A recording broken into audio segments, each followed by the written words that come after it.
Hello and welcome everybody to our October 2022 webinar series, Rapidly Rebuild Your Soil Health. And this is webinar 3, which is using beneficial fungi to kickstart your soil health.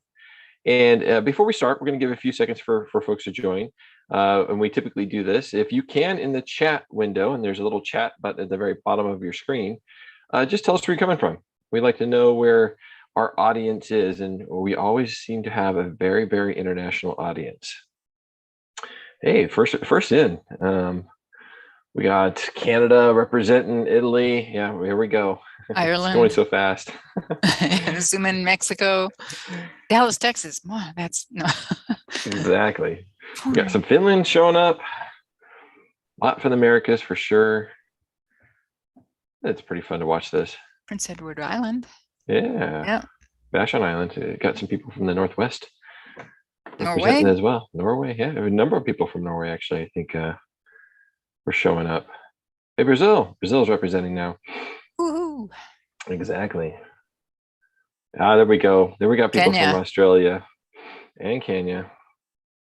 New Zealand. Yep. I think we now just about hit every single continent besides the one that one of these days. And somebody's going to troll us. I know they're going to put Antarctica, and we'll be like, "It's in Antarctica, somebody! How could it be?" The other one is Greenland. Yeah, exactly. We rarely get people from Greenland. They don't grow a lot of plants there. I know, exactly. Kind of weird that way. Yeah. Plus, I think there's a population issue there as well. Maybe. Another islander. All right, I said we go ahead and move on. So Adam, if you can, give us the next slide. So let's talk about the webinar series. Like I mentioned, this is webinar 3, which is using beneficial fungi to kickstart your soil health. And then we have another webinar coming up, webinar 4, which is Become a Soil Health Expert. And that's going to be on Thursday, the 27th.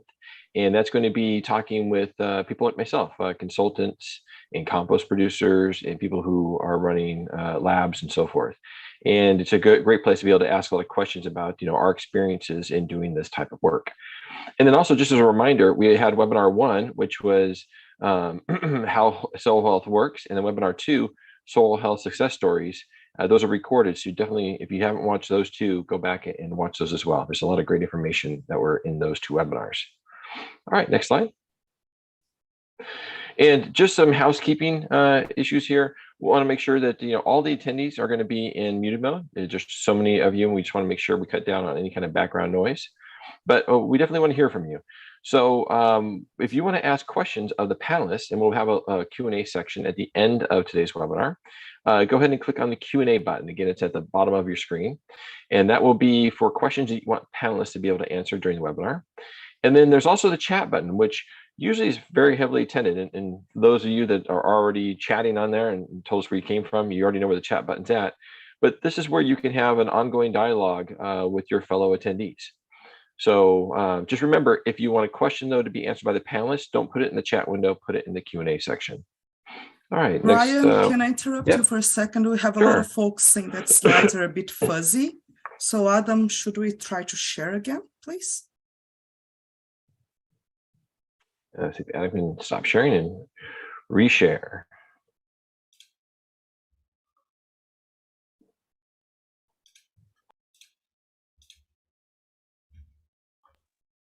Is that a little better? It looks okay on my part. How about you, panelists? Looking all right? For me, it looks fine as well. Let me try one more. A lot of much better in the chat. Adam, be sure to optimize for video. Yep. Okay. All right. So let's talk about what we're going to discuss in today's webinar. So we're going to do some introductions, just talk, let the panelists introduce themselves. And then Dr. Adam Cobb is going to go through how fungi can kickstart your soil health. And then we'll have a brief discussion or video talking about our October special, the promotion that we're actually running this month. And then our Q&A, which is going to be about 60 minutes in length. So we're looking at about a total time of about 2 hours for today's webinar. Okay, next slide. There we go. So let's have the panelists introduce themselves. So Dr. Elaine Ingham, take it away. Okay, thank you. I'm Dr. Elaine Ingham. I'm the founder, or one of the founders of the Soil Food Web School. Have worked in the area of soil microbiology for about 45 years. and know a little bit about what actually goes on in the soil. And that's kind of the fun of this, is you learn more all the time, and you have to fit it into the picture puzzle. And it's a 3-dimensional, or maybe even 4-dimensional cross jigsaw puzzle of what belongs where and how do they all interact with each other, and what happens when it's cold or hot or wet or dry. So these are the things we're going to be picking up on in all of the courses and the classes, so you understand how to manage your property to be able to grow really good, flavorful food that's got the nutrients in it, that has the help from all of the microorganisms. We suppress diseases, we suppress weeds, the whole gamut that we teach you about. So we're looking forward to seeing you here in Corvallis and learning the information you need to be successful. And typically we are quite successful at getting people converted from their dirt, get it converted into soil, if you follow the directions. It's really important to add the right biology at the right time. Okay. Great. Thanks, Elaine. And Dr. Carla Portugal. Hello, everyone. Welcome. I have a pleasure to be instructor in research at the school. I'm environmental scientist, and I love to be this bridge to connect all the knowledge that we have and continuing on this journey, like Dr. Elaine said, and help guide you guys on this path, on this beautiful path. So thank you everyone to be here, and hope to see you guys coming to our courses and webinars. Thanks, Carla. And Dr. Adam Cobb. Thanks, Brian. So those who have seen me on some other webinars will know that I'm just a fool for fungi. I just love them. And yet I've come here to the Soil Food Web School, been involved in content creation and communicating the science of what we're doing here. And I'm falling for all the organisms now. When in fact, earlier today, we had a microscope session with the staff, and just to see all these beautiful creatures in the soil and what they're doing is exciting. But I'm excited today to speak about fungi, which were my first love in the soil. Great, thanks, Adam. And then I'm Brian Vang. I'm a Soil Food Web consultant. I own a company called Sprouting Soil, and I'm based out of Oregon. And I basically help people make those conversions. And I have clients that span the gamut from residential yards all the way to very, very large scale agriculture, very large ecosystem restoration projects. And it's amazing how you can apply these principles to any growing system. It really doesn't matter what you're trying to grow, the principles will align because we need soil biology. So, all right. And I think at this point, Adam, we're going to hand this over to you. And I think you're going to take this away for us, right? Yeah, thank you very much. So as promised, we'll talk a bit about fungi today. And I want to remind everybody listening that fungi are one very important group in the Soil Food Web. And we'll have a chance to talk about some of the other players as well, how they interact with fungi. But when you're talking about a soil that's been severely degraded, especially maybe over-tilled, overgrazed, managed in the wrong way for years, fungi, because of the fact that they create structure in the soil, are an organism that we find is absolutely critical, a critical player. And so I'm excited to get to share a little bit about that. Including, I'm excited to say that now is the time of the fungi. We are seeing popular science tweets. We're even seeing jokes. I don't know if anybody gets this cryptocurrency joke, but it was too good not to share. And it's true, actually. Non-fungible will always mean impossible to turn into a mushroom, since non-fungible is non-physical, and since most of the rest of the world could turn into a mushroom given enough time. Even you. Even me, we could turn into mushrooms someday. I think it's pretty great that people are talking about it, that we're sharing all of the wonderful, beautiful fungi that are in the world. And the internet is a great place for that. Also, there are books. So these are two gentlemen that we have had here at the Soil Food Web School as speakers and panelists in our recent Soil Summit. Merlin Sheldrake and Peter McCoy. In fact, a couple of us here at the school just got back from Peter McCoy's special Radical Mycology Convergence, which was a great opportunity to connect with people and just appreciate all the things that fungi can offer us, because they are wonderful and fantastic. And in fact, when we're talking about in the context of soil health, a thing that is pretty magical to me to think about is that learning to have a relationship with the fungi in soil, learning how to help support what they need so that they can help support us in the process of regenerating soils. We literally get to tap into the wisdom of the fungi that goes back over 1 billion years of evolutionary history. They have been here doing their thing, and it is so exciting to learn about their character and their features and all of the benefits that they provide to us, which they kind of give freely. So I just want to start with that idea. And this is a quote you may have heard of Paul Stamets, because he's quite famous in the fungal world, but I thought that this really fit with some Soil Food Web approach as well, because he says, all of our food comes from the soil. When we begin to destroy the biology of the soil, we destroy the food network that gives us life. And so this is just a starting point to orient us to the whole talk today. Because as I mentioned in webinar number 1, healthy soils support resilient ecosystems, human and animal and plant communities, and ultimately nations, right? I love to share the quote from US President FDR, who said, "The nation that destroys its soils destroys itself."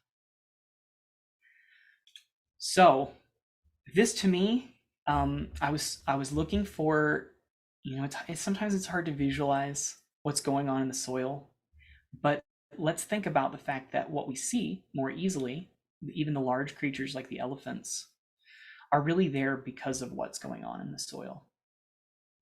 Elephants are eating vegetation, and those plants are dependent on the microorganisms that they're in community with, right? And so if our goal is to see things like the preservation of lands around the world, that we can have a safe refuge for the biodiverse life that we share this planet with. If we're talking about the conservation, the use of the resources that we do access, like forestry, because we need those products for our human needs to be met. And if we talk about farming, ranching, food production, or the production of cotton, which I'm wearing right now, right? It ultimately goes back to the soil. And I personally, I hope you would agree with me, but because of the threats of things like climate change and other environmental disruption, I'm really looking to the soil with a lot of hope that in the restoration of these organisms and their ecosystems, with the regeneration of the functions of the soil, that we can actually reverse a lot of the damage that human society has accidentally or negligently or intentionally done to our biosphere. And I don't really want to live in a world that doesn't have elephants in it. And they're very threatened by climate change and many of the other ecosystem disruptions that they're facing. And so let's remember that to have them, we have to have thriving soil microorganisms. I would also say this is personal for me, and I've shared this before, but some of the research that I've done, this is with grain sorghum, and just one subset of soil fungi, the arbuscular mycorrhizal fungi. I found that these plants are much more productive when they have that full suite of soil microorganisms. So the only difference between these pots in the front and these ones in the back was the arbuscular mycorrhizal fungi. We removed it from the soils here, but left it in the soils back there. And so that difference of growth, sometimes we could calculate that as like 600% more productive that the plant is because of its relationship with a beneficial fungi. And I have links to a couple of papers where I've explored this, mostly with sorghum and some other grasses, but also alfalfa. We saw a similar thing. But again, I would remind us that fungi are one component of a complete and thriving soil food web. And that if we have the idea here, one of the central ideas is that if we have anything missing, the protozoa, key bacteria, the microarthropods, various groups of nematodes, that something will be disrupted in how these systems come together. We need the presence of every functional group. We need the abundance, sufficient abundance, and we need diversity. These are really the supporting aspects of a thriving soil food web. So again, today we're going to talk about fungi, but they are not the only player in the soil. They do provide some very important, they fill a role that nothing else fills in the soil. They have their own special contribution that they make. Fungi are some of the world's most effective digesters. They produce enzymes that are very good at breaking down organic matter and sand, silt, and clay minerals. What was it Dr. Elaine said once, that the nutrients can be in jail in the soil, in the fungi, along with bacteria, but the fungi can be very good at getting those nutrients out of jail, out of the soil mineral complex. And then they incorporate those into their body. So as they grow, as they get the nutrition that they need, they grow and they entangle everything in the soil. They grab little crumbs of soil we call microaggregates, and they stick them together into larger crumbs that we call macroaggregates. They add all of this structure. It's sort of like if the plant root were the highway, then the fungi you could think of as the side roads, right? They're going deeper into the soil system. They're going at a finer scale than the roots. And the bacteria and other organisms sometimes hitch a ride on the fungal roadway. We see that they proliferate, they grow much more abundantly near those hyphae.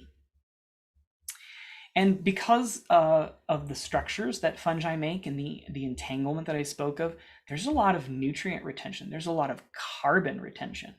When we talk about trying to draw down some of the extra carbon we have in our atmosphere, fungi are a huge part of that, of creating a stable, longer-term storage for carbon. But we don't necessarily want them to lock up those nutrients forever, which is why we need things like fungal feeding nematodes and microarthropods that will come along and say, I want some of that delicious juice inside of that fungi. And they'll pierce the fungal cell walls, or they'll shred them, and they'll get at those nutrients. But a lot of those nutrients get released so that the roots of the plants absorb them as well. This is the same thing that happens with bacteria and protozoa and other things. It's these relationships, this dynamic system where there's just a constant turnover and trickle of nutrients in the system so that the plant is fully nourished. The other ways that we talk about fungi here at the school is we like to highlight that in addition to the soil structure enhancement that I mentioned, we can also put beneficial fungi on the leaf surfaces of plants, as well as they can crowd into the roots. This is a picture I took of some arbuscular mycorrhizal fungi, and they can armor those surfaces of the plants so that potential pathogenic organisms have nowhere to land and start, attacking the plant. And then by improving the plant nutrition, it's sort of like when the human body is well nourished, the immune system of the plant is functioning well. So there's this incredible benefit of having diverse and abundant fungi in this system. They tend to regulate the system. They make the environment such that no one pathogen starts breeding out of control and causing a problem. The downside of this is that all of these benefits can be lost in industrial agriculture because things like tillage, heavy tillage of the soil, disrupt the fungal networks, right? Think of if those fungi are sort of like long straws or tubes, then what happens when you chop those up and they bleed out and they die in the soil? A lot of the agrochemicals that we use, the biocides, the synthetic fertilizers, those can disrupt the fungi in the soil. We see a big shift where maybe we had 40,000 species of fungi, and then if you do something like fertilize with a lot of nitrogen, that cuts down to 5,000 species of fungi, right? These are some studies that are out there that show agricultural practices that are commonly used can select for a less diverse fungi. And then leaving a field fallow is a huge problem. I passed a cornfield near my house the other day. He cut that corn for silage. He tilled right away, and then the field is left naked, baking in the sun. And I can just hear all the microorganisms screaming their dying breaths when I pass that field because they've opened it up to the sunlight, to the heat. There's not as much organic residue for things to eat. Maybe the bacteria are kind of happy for a while at least, but the fungi are really suffering in those situations. We need living plants covering the soil year round to feed these diverse organisms. And monoculture is another huge problem. When he planted only corn, that farmer, that corn might be feeding a few specific kinds of microorganism, but they're not producing all of the different hormones and exudates and growth factors and proteins and enzymes in the soil that you would see in a natural setting, right? If you go to a grassland, you would find maybe 16 species of plant every square meter. And those are all feeding different organisms. They're all producing different compounds, but the corn is producing one suite of foods. So these are, just a few examples there. And I know, Dr. Lane, we talked about this yesterday. You maybe had a few more examples, especially related to weeds. Yeah, we've done a fair amount of work on what happens with the weeds. You first have to, when we're talking weeds, we have to define what a weed actually is. The definition is not what nurserymen or people in even the NRCS, for example, they're saying that weeds are the plants that you don't want. Well, so with that definition, you're telling me that every plant on this planet is a weed. And so what use is that definition? It's totally pointless. Let's go to the ecological definition of weeds, where it's our selected plants. What do I mean are selected? When you understand succession and you look at very rapidly growing plants that produce lots of offspring, lots of seeds very rapidly, they only put a small amount of their energy into the root system. So the roots may go down only an inch or two, even though you may have really good, healthy soil deeper. Those plants, the weeds, the true weeds, only put down a very light layer of roots, and they send their roots sideways and fight with all of your different plants that you might have planted in your lawn or in your vegetable garden or in your orchard or whatever. So they're very combative if you think about it in one particular way. They grow very rapidly. They're going to suck up all the nutrients that those weeds will suck up all the nutrients that they possibly can, and they win in competition with the plants you want to have growing, the crop plants. So how do you deal with those? Well, how does Mother Nature change the soil such that at later stages in succession, the weeds are not successful? If you've ever walked into a mature forest, there are very few weeds sitting growing on the surface of that soil. You have all kinds of understory, you have the next layer, and then the overarching canopy. So what is nature doing specifically to control those weeds? As a huge disturbance occurs, most of the biology is destroyed except for the bacteria. Yeah, we are left fungalless in those early severe conditions where almost everything catastrophic disturbance. And so the only thing growing in that's whole are bacteria eventually. And so bacteria in aerobic conditions will produce NO3. They'll take all the NH4 that is being released by the predators of the bacteria. And as that NH4 is released almost instantaneously, that NH4 is converted into NO3. And so that's the predominant form of nitrogen in those early successional stages where the weeds are so happy, almost nothing can beat them. Well, what's happened is that nitrate is what weedy plants require. And so as the bacteria are start to share the scene with fungi, well, where are the fungi coming from? In a severe catastrophe, they may have to come from hundreds of miles away or 20 miles away, and it's going to take time for those fungi to get there. But eventually they will arrive on the scene, especially as plants start to grow.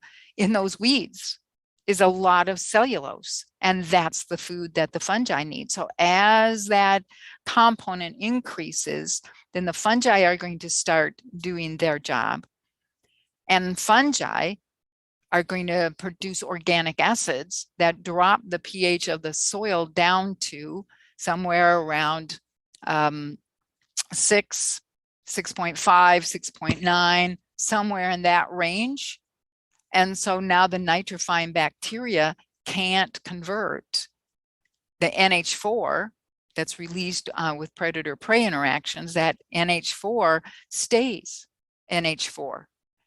And the more NH4 you have in your soil means that those weedy species, the thistles and the dandelions and all those things that you don't like growing in your fields or in your gardens, are going to be taken care of by Mother Nature.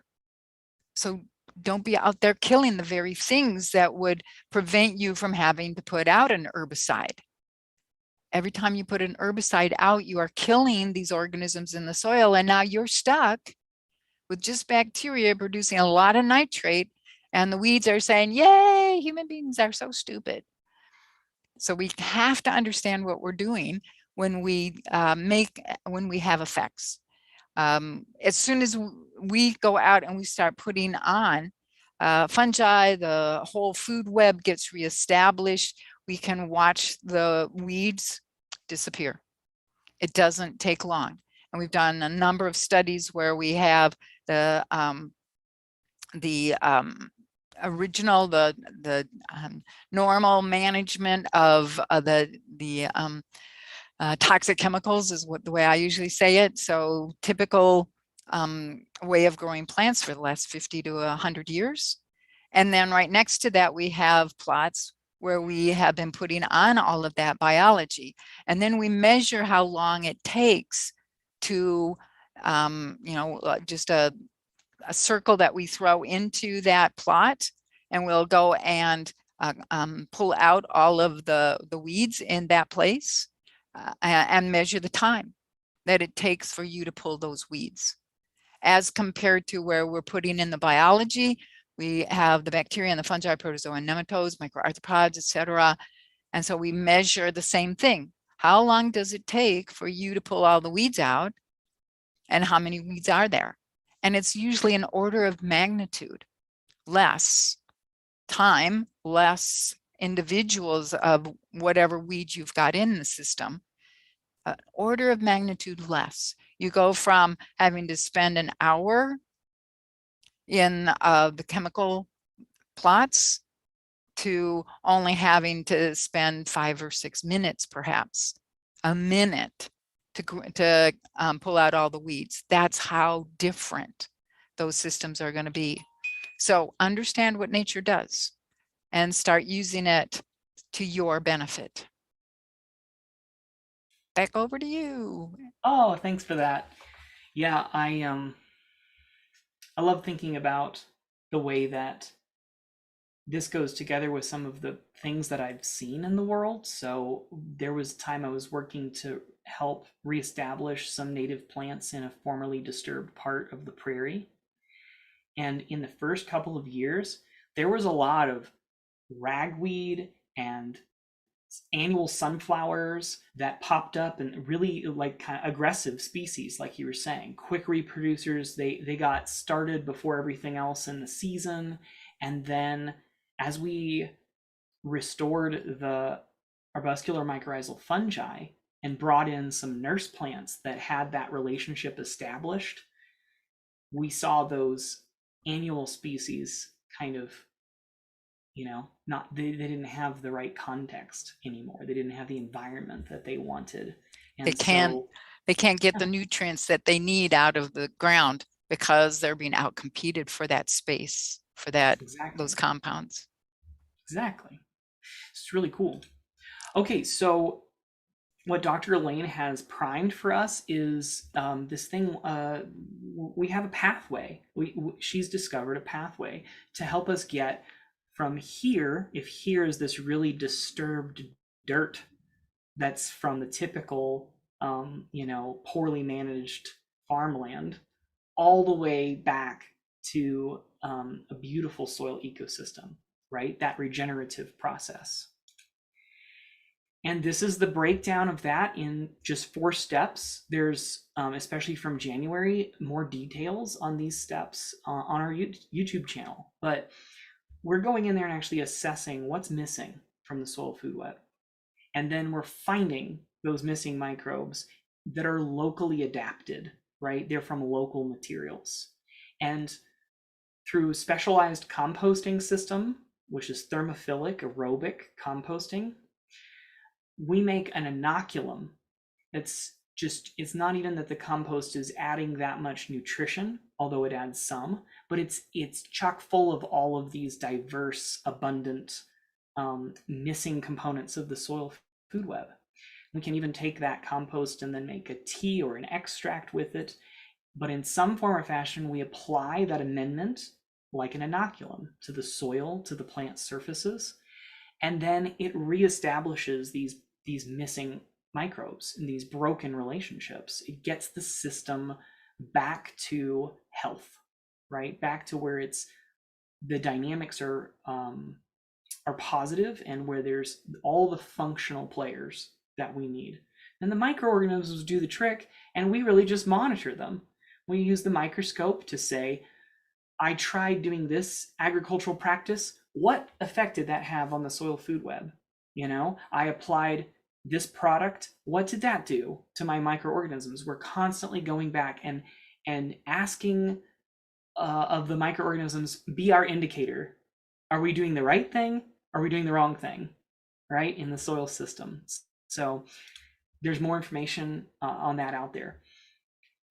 I always like to, when I talk about fungi, make a big deal about how we should avoid the snake oil of many of the commercial inoculants on the market. I only know of one or two that I would even try to experiment with. But this paper that came out recently with some of my colleagues and I, we studied 6 commercial inoculum, and we found in some cases that they actually encouraged the growth of the invasive or weedy or the plants that we didn't want in a grassland system. And many of them had high levels of nitrogen and phosphorus in the carrier. So they said this is just a fungal inoculum, but actually there was fish meal or something that was maybe even synthetic nitrogen added. And so we saw really high levels of nutrients, which can actually further disrupt these relationships in nature. So we're looking for those microorganisms like the fungi. What do they want? They want foods that they like to eat. They want conditions that they like to grow in. We can go find these organisms in our local environment instead of buying that commercial product that won't be very good. They're colonizing the surfaces or the roots of lots of plant materials around in our environment. So we gather diverse local organic materials and we compost them aerobically. And this is a huge part. We introduced this in the foundation courses, but in our advanced programs here, there's a lot of instruction and mentoring, and people like Carla are working hand in hand with people who are trying to figure out, how do I do this composting thing correctly so that I get a really good inoculum at the end of it. So if we put a diversity of materials into a compost pile, that will help feed a diversity of microorganisms, and that will help the entire ecology that we're adding back to the soil. The soil biology will be more resilient, will provide more functions. So we have these 3 different starting materials that are really broad categories, where we say we need some high nitrogen materials, we need some green materials, and we need some woody or brown materials.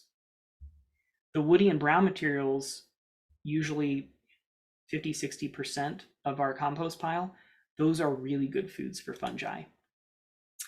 And so what we're categorizing these different starting material groups is really based on their carbon to nitrogen ratio. So for every atom of nitrogen, how many of carbon is there in that material? What's the comparison between the carbon to nitrogen? And so high nitrogen materials, we generally classify as having about 5 carbon to every 1 nitrogen, all the way up to 25 carbon to every 1 nitrogen in the material. And then green materials, in addition to maybe being like fresher plant material, right? In a lot of cases, freshly cut, still full of all the juices, they tend to have a range that's a medium level of carbon to nitrogen. And then as we get up into those brown and woody materials, we're talking more than 60 carbons to every nitrogen, even up to, you could do material that are hundreds of carbons to every 1 nitrogen, some of the hardwoods. So these are general values. You're going to have to poke around a lot on the internet to maybe come up with some different ideas about what the carbon to nitrogen ratio is of the thing that you have. And this is a huge part of the mentoring that we offer as well. There's a learning curve here. But we're putting those materials into a system with the thermophilic aerobic compost that helps filter out the anaerobic organisms that can cause disease. They don't have the environment that they like, so they shut down, they die, they go dormant. And it encourages these aerobic organisms that provide a lot of benefits to our plants. And it has to be thermophilic, hot enough, long enough to do things like kill the weed seeds, drive the detrimental organisms into dormancy, it takes a lot of care and effort to do compost this way. But on the other side, you get an inoculum that is very valuable for regenerating soil. So not only are we controlling temperature, but moisture. This is a big one. A lot of people let their compost get too dry and they end up killing a lot of their beneficial organisms. The oxygen levels, we want to keep those oxygen levels high in the whole pile and not have big chunks of the pile going anaerobic, which can be an environment for pathogens to enjoy those conditions. And then we need to have time and turning. So we need to make sure all parts of the pile are hot enough, long enough in the hot center, and then moved around so that all components of the compost pile spend time getting hot enough in the center. As a result of this, we get a diversity of organisms. We have to keep tinkering with recipes until we sort of find what works for each condition, each area. And one of the big principles, as Dr. Elaine mentioned, is those early successional weedy plants. They're going to want a certain amount of bacteria to fungi in the soil. And many of our agricultural crops are going to want more like a 1-to-1, right? They're going to want about an equal amount of fungi to bacteria. And some of your shrubs and trees are going to want much more fungi than bacteria. And so we have to sort of match the kind of compost we're making to what we want to grow with it as well. So there's a lot of details, which is why we have these advanced programs here. People can be mentored in this. So this is my last few slides here. I think we have time before we get to the Q&A, Brian. Don't cut me off if I'm talking too long. But I just wanted to mention, after we go through this process of trying to biologically restore the soil food web, we need to think through holistically how the whole system can either support those microorganisms or can harm them, right? So we mentioned tillage earlier. If you're coming in with a rototiller every year into your garden, that's not really supporting the microorganisms, right? It's going to keep knocking those populations back, causing harm. And so these are 7 regenerative practices that, this has sort of been out there in the scientific literature, in other, we're getting inspired by other things that we're seeing in the regenerative ag movement, and filtering this through what's been tested on our end as well. These practices tend to be microorganism centric, right? They tend to enhance the soil food web.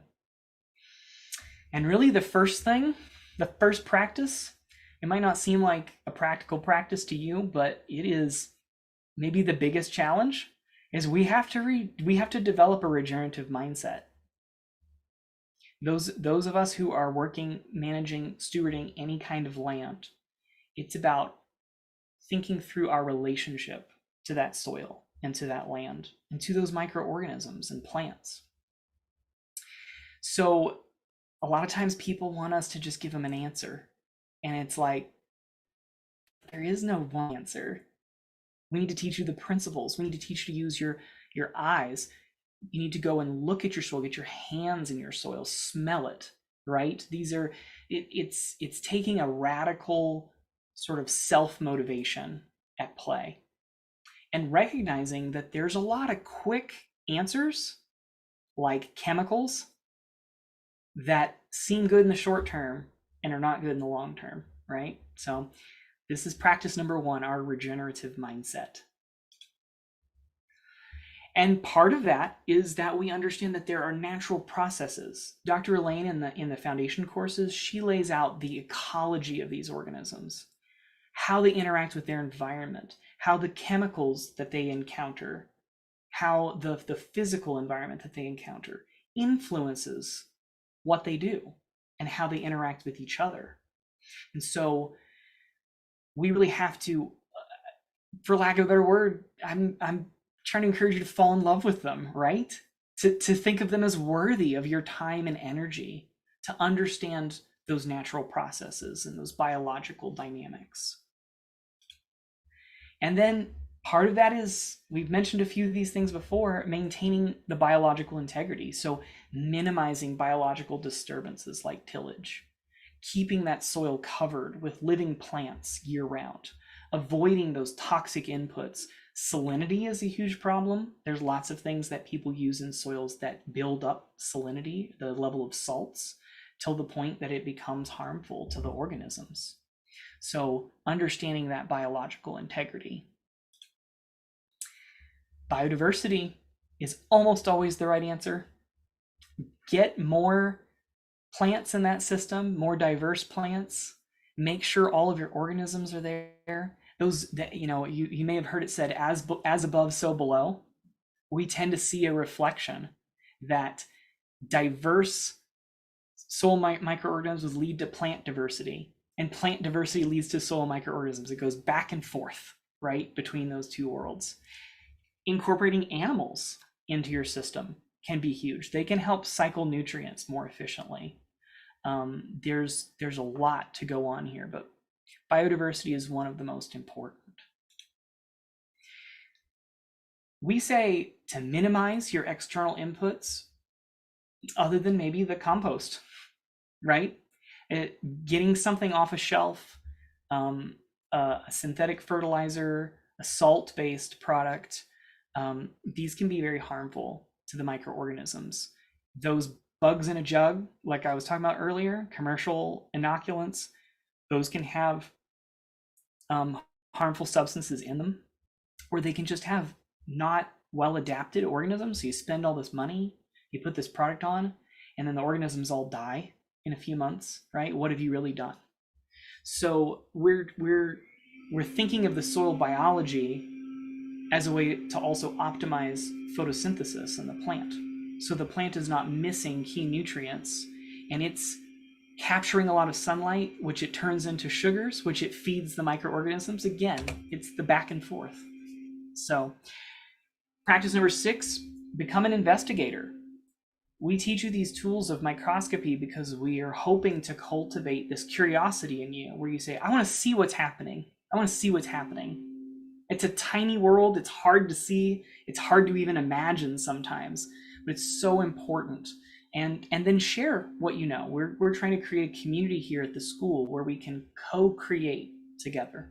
We can learn things together and share them. And finally, it's that monitoring of the biology, where we would connect any of those practices that we're doing with their effect on the soil food web. I like to say, there's chemical and physical parts of soil, but the keystone that holds the arch together is the soil biology. And so if we don't get that right and see what's going on, determine the influence on the soil microorganisms, then we're missing a step.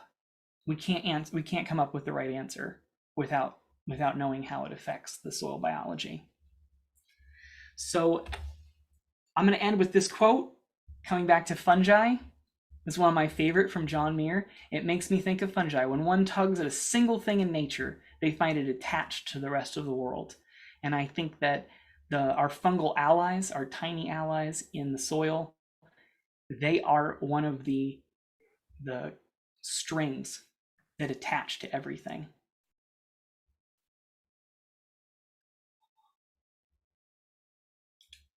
Okay, I think it's you, Brian. Hand it back to me. Adam, thank you for your presentation. As always, you're very insightful, and the way you present this is just fantastic. I noticed a lot of comments in the chat. Kudos to you. It's a complicated subject that I think you were able to really distill down for folks. So thank you, Adam.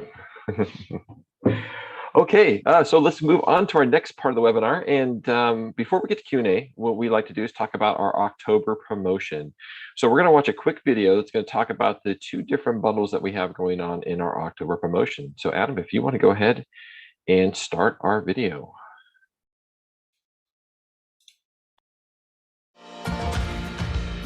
If you're interested in joining the soil revolution, this is a great time. With the Consultant Kickstarter bundle, you can register for the Soil Food Web Foundation courses with Dr. Elaine Ingham for just $38.70, saving over $1,100 through October 20th. You'll also get Stage 1 of the Consultant Training Program totally free, saving a further $15.40. That's 26 hours of mentor time dedicated to helping you make your own biological compost and develop your microscopy skills to the standard required to qualify as a certified Soil Food Web Lab technician.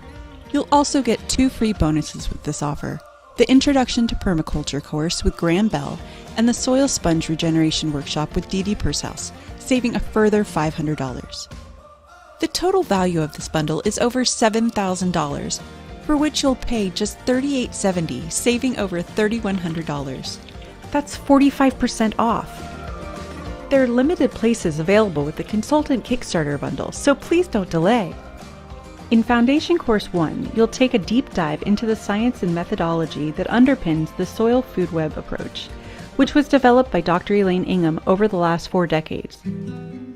You'll study the history of soil on planet Earth and how the agricultural practices we've been using in the last 100 years have degraded our soils to the point where we now only have around 60 harvests left, according to the United Nations.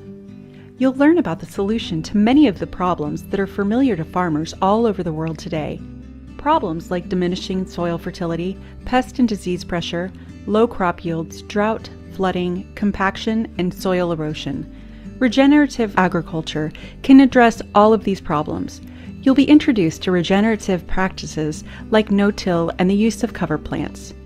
You'll also learn about the 4 major groups of microorganisms that drive soil regeneration and how the process can be accelerated by restoring the microbial community or soil food web to your client's soils.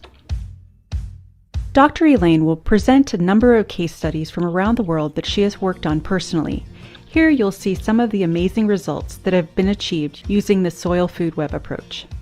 In Foundation Course 2, you will learn all about the importance of biological compost and how it's very different to regular compost. When most people look at compost, they only see a means of delivering nutrients to their plants, so they think about how much nitrogen, potassium, phosphorus, and other elements are in the compost. When we look at biological compost, we see a means of inoculating the soil with beneficial microorganisms so that the soil ecosystem can start to function again, providing plants with a continual supply of nutrients. This is kind of like teaching someone to fish so they can feed themselves for life, as opposed to just giving them a single meal. In this part of the training, you will learn how to make biological compost using various starting materials to create a recipe that will produce results. You'll learn how to monitor and control moisture levels, aeration, and temperature in order to ensure that beneficial microorganisms are multiplied, while disease-causing organisms are destroyed or become dormant.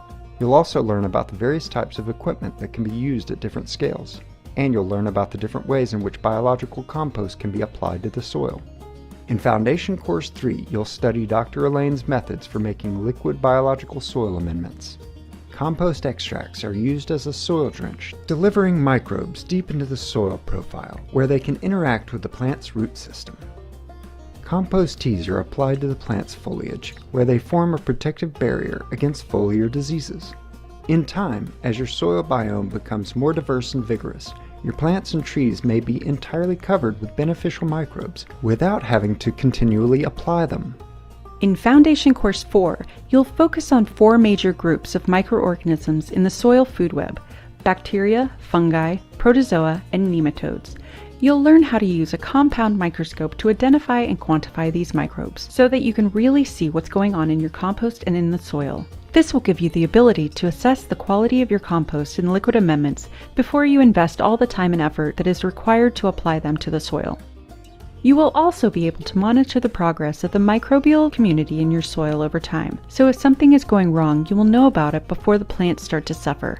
This gives you the opportunity to take remedial action early on in the growing season.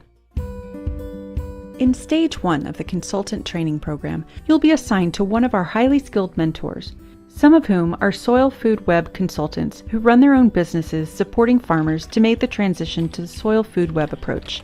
And others are PhD biologists who have been working closely with Dr. Ingham for several years. You'll work one-on-one with your mentor to develop your compost making and microscopy skills. When it comes to making great biological compost, there are many variables and every situation is different. Our mentors have worked with dozens of students making compost in many different conditions, so they'll be able to help you address some of these challenges that are unique to your location. They'll also guide you to avoid making common mistakes that can cost you lots of time, money, and effort. Your mentor will support you as you develop your skills to the required standard to pass the microscopy proficiency assessment. Achieving this standard will give you the confidence to really know what's happening in the microbial community in your compost and soil. You'll be able to identify and quantify the 4 major groups of microbes in the soil in about an hour or less. Once you successfully pass the microscopy proficiency assessment, you can elect to be listed on our website as a certified soil food web lab tech, which means that you can assess soil samples for other farmers and growers in your region. You'll have a total of 26 hours of mentor time, so you can arrange Zoom calls and exchange emails with your mentor whenever you feel you need help. Well, that was abrupt. If you're interested in joining the Soil Rev, Here we go. There we go. All right. So yeah, that's our promotion for October. I know we have limited spaces available, but I highly suggest if you're interested, go ahead and sign up. The amount of information that's provided in these classes is tremendous. I was very appreciative that I was able to get that education for myself, and it definitely allowed me to be able to do the things that I do that I do today. So, okay, with that being said, let's move on to our Q&A section. And Adam, I think you're going to share that out, right? Yep. Perfect. Okay, so for the rest of the webinar, we're going to be going through Q&A, and I guess, again, are the questions that you guys posted in our Q&A section. And the first question is from Teresa. And the question is it possible to have too much fungi in the soil, and what is the right ratio? Should mushrooms be added to a compost pile? Are there any species of mushrooms that should not be added to the compost pile? So multiple questions in this one, but we're dealing with fungi. So panelists, what say you? With the fungi and how much fungi you want in the soil, it needs to be linked to the plants, to the crops that you're trying to grow.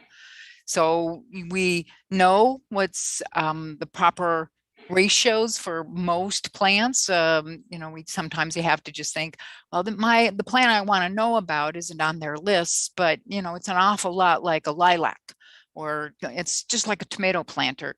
So you would be able to figure out what that fungal to bacterial ratio needs to be, and get that fungal to bacterial biomass correct. That's what we're really looking for. So if you're trying to grow kale and you've got the fungi of an old growth forest in that soil, things are not going to work out well.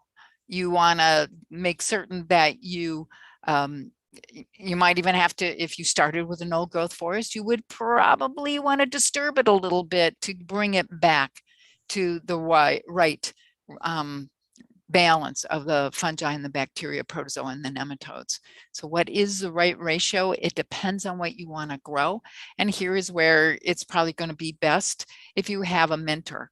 So, sign up, do the FC courses, and then when you move on to the higher level courses, you get a mentor and lots of good discussions between you and your mentor.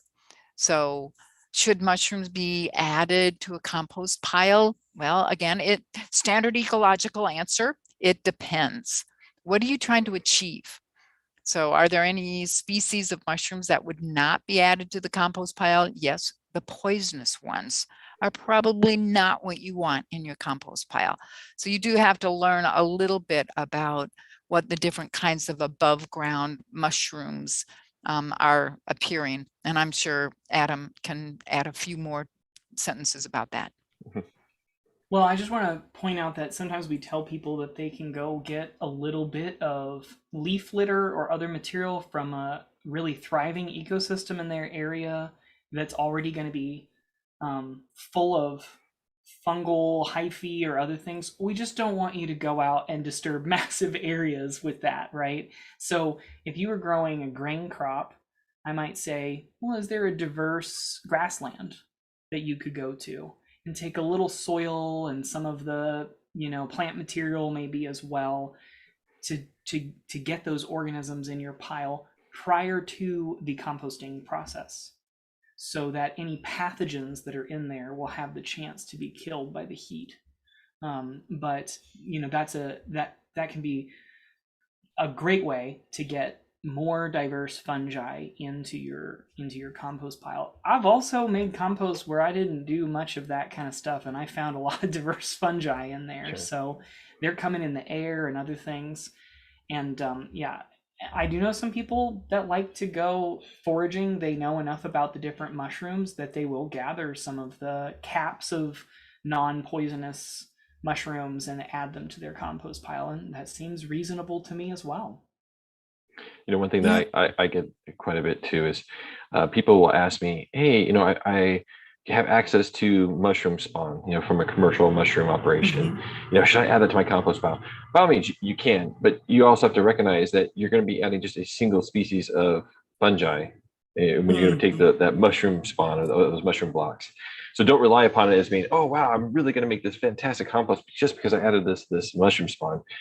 No, it's fine to add it, but as Adam and Elaine were talking about, go out and find those indigenous fungi in your area and add pinches of those into your compost. That's a much, much better way to get the diversity that you're looking for.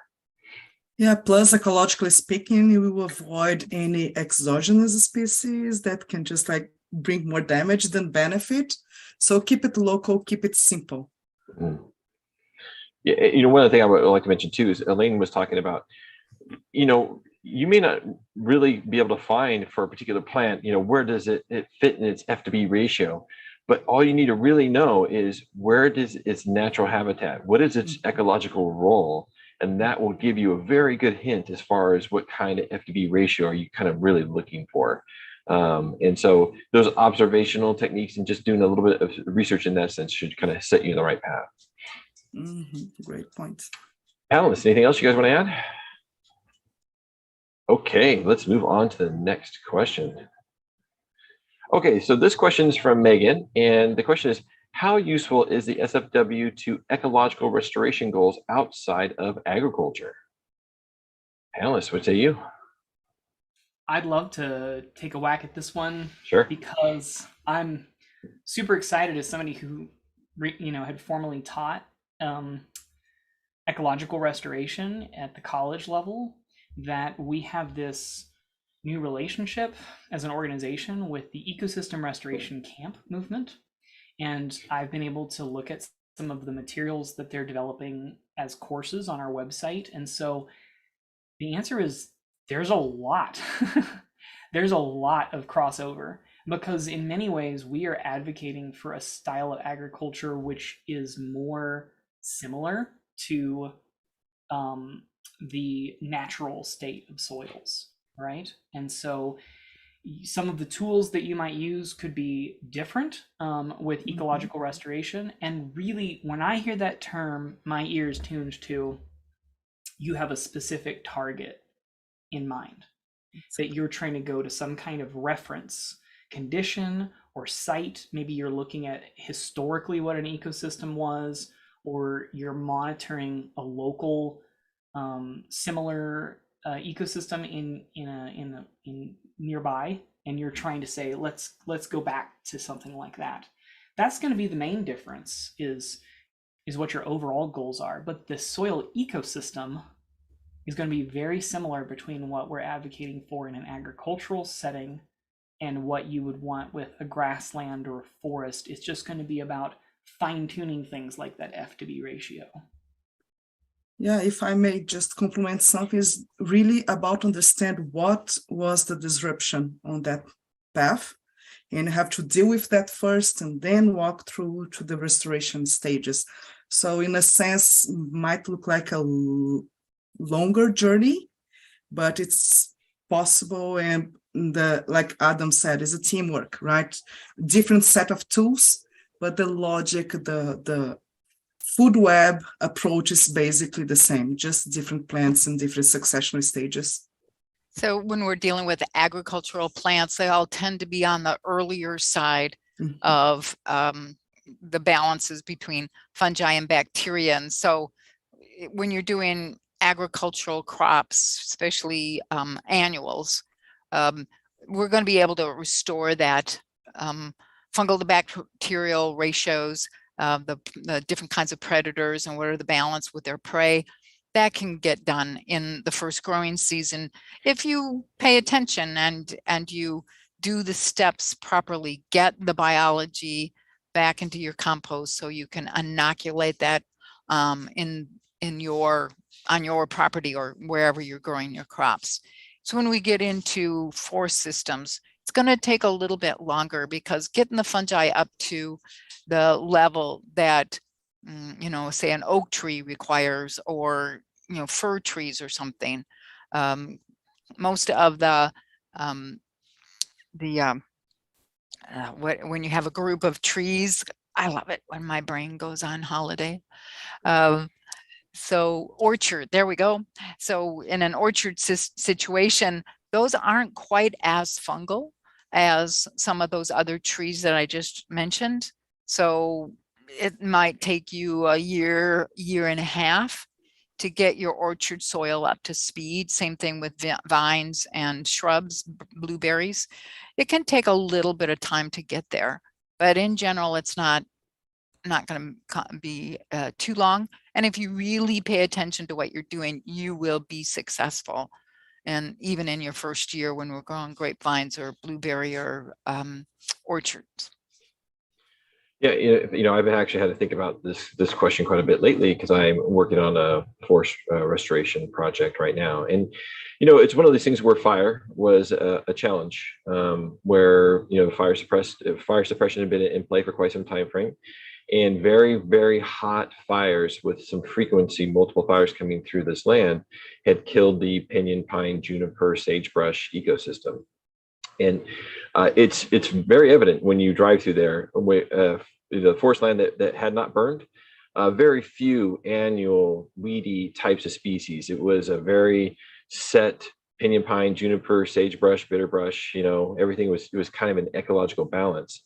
And then just across the road is where the fires had come through, and it was all cheatgrass and mustards and these very early successional plants.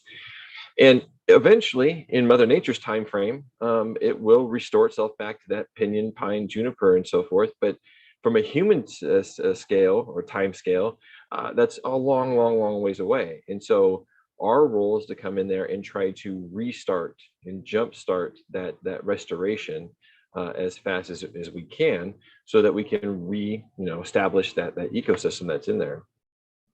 And so I think it's really important, especially, that there's some of our practices that we do that will cause these significant disturbances to happen.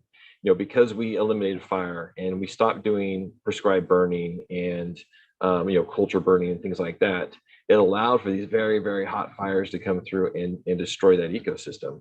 So I think it is upon us to be able to restore those environments as fast as we can, because I think it was our negligence that helped cause those issues. Okay, panelists, anything else you guys want to add?